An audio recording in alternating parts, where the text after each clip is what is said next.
प्रिय दर्शकों, नमस्कार। आपका हार्दिक अभिनंदन। मैंने आपको ये पिछली वीडियो में राशियों की दिशाओं के बारे में बताया था।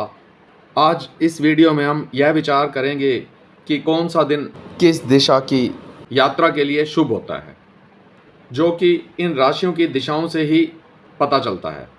देखिए, यदि आपने दक्षिण दिशा की तरफ यात्रा करनी हो तो उस दिन हमें यह देखना होगा कि चंद्रमा कौन सी राशि में है।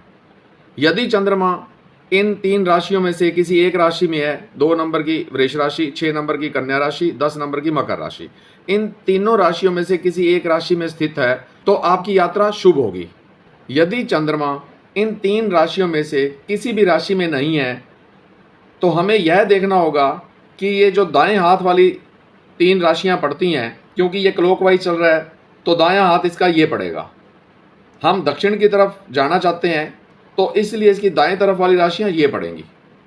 यदि चंद्रमा उस दिन इन 3, 7, 11 नंबर की राशियों में से किसी भी एक राशि में होगा तो भी आपकी दक्षिण की तरफ यात्रा शुभ होगी। इसके विपरीत यदि उस दिन चंद्रमा दक्षिण तरफ की राशियों वाले के विपरीत पिछली तरफ वाली राशियों में से होगा, 4, 8, 12, इन तीनों राशियों में से किसी एक राशि में होगा तो वह शुभ नहीं माना जाएगा। और ऐसे ही इसकी बाईं तरफ वाली राशियों में होगा तो यह भी शुभ नहीं माना जाएगा। चलिए आगे हम एक और एग्जाम्पल ले लेते हैं। मान लीजिए कि आपने उत्तर की तरफ जाना है। उस दिन यदि चंद्रमा इन 4, 8, 12 इन 3 राशियों में से किसी एक राशि में होगा तो आपकी यात्रा शुभ होगी। और यदि इन तीनों में से किसी राशि में ना हो तो इसके दाईं तरफ वाली 3 राशियां जो हैं 1, 5, 9, इन तीनों में से किसी एक राशि में होगा तो भी आपकी यात्रा शुभ होगी। इसके विपरीत यदि उस दिन चंद्रमा पश्चिम दिशा की, यानी कि इसके लेफ्ट हैंड बाएं हाथ वाली जो राशियां पड़ रही हैं 3, 7, 11, इसमें नहीं होना चाहिए, और इसकी बैक साइड वाली जो 2, 6, 10 3 राशियां हैं इनमें से भी चंद्रमा स्थित नहीं होना चाहिए, तो आपकी उत्तर दिशा वाली जर्नी शुभ रहेगी। इस तरह से हमने सभी दिशाओं का विचार करना है।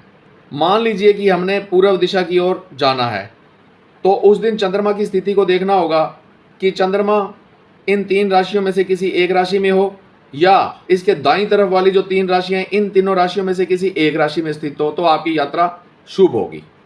तो इस तरह से आपने जाना कि यात्रा की शुभता को कैसे देखा जाता है। अब आपके दिमाग में यह प्रश्न उठ रहा होगा कि हम कैसे देखें कि चंद्रमा उस दिन कौन सी राशि में है। तो आजकल बहुत से सॉफ्टवेयर हैं और गूगल इत्यादि में सर्च करके भी पता लगाया जा सकता है कि उस दिन चंद्रमा कौन सी राशि में है। यह बहुत ही आसानी से पता लगाया जा सकता है। मुझे पूरी उम्मीद है कि यात्रा की शुभता के बारे में पता चल गया होगा कि किस दिन हम किस डायरेक्शन में यात्रा करें और वह शुभ रहे।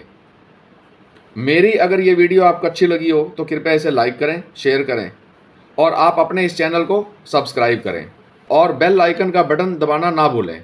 धन्यवाद।